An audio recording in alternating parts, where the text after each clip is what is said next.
Good evening. I'm Crystal Clearwater.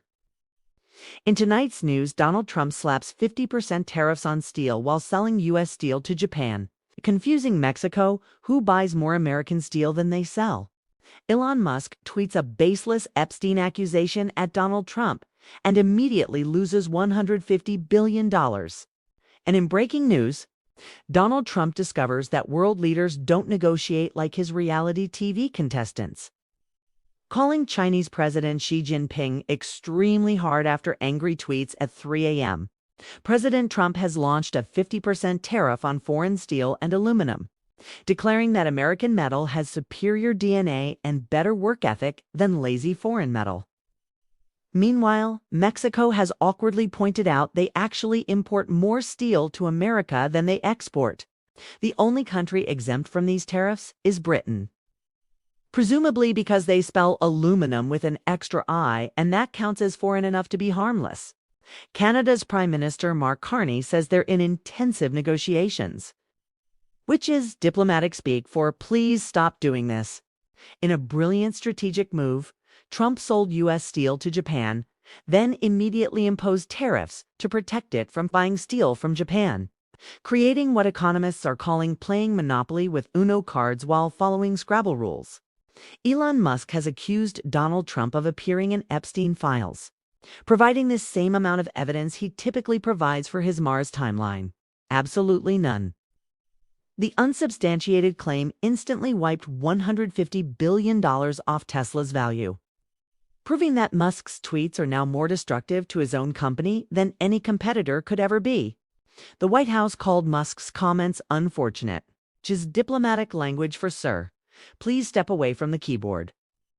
Press Secretary Caroline Leavitt suggested Musk is throwing the world's most expensive hissy fit over a tax bill, turning their former friendship into what economists are now calling divorce proceedings conducted via social media. Donald Trump has discovered that international diplomacy is harder than reality TV, announcing that Chinese President Xi Jinping is extremely hard to make a deal with.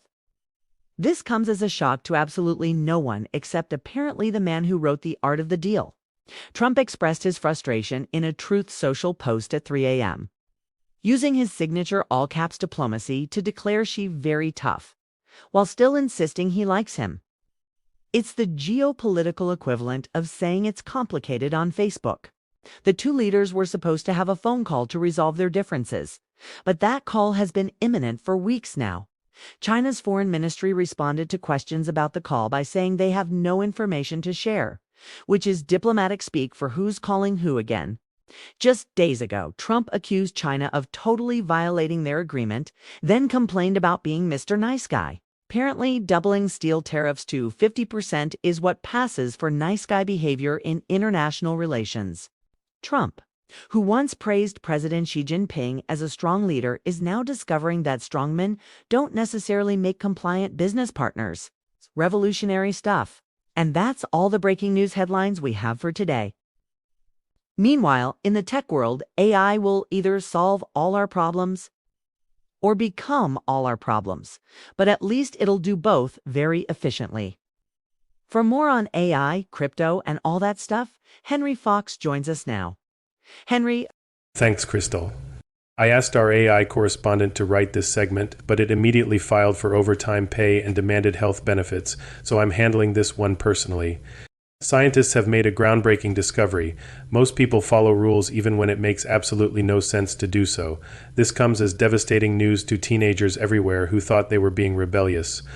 Researchers conducted experiments with over 14,000 participants using what they called the CRISP framework, which sounds like a breakfast cereal but is actually an acronym for why humans are terrible at making rational decisions. The study involved a simple task: cross a screen as fast as possible to earn money, but wait at a red light that serves no purpose.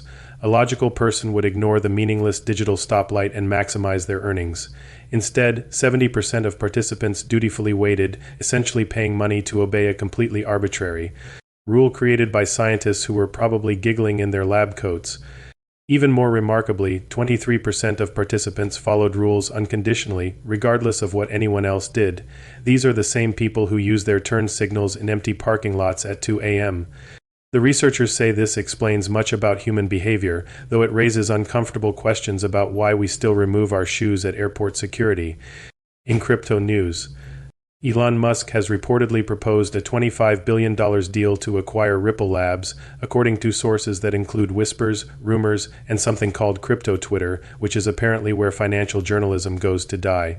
The speculation began with a tweet that reportedly surfaced, suggesting Musk made this offer a year ago.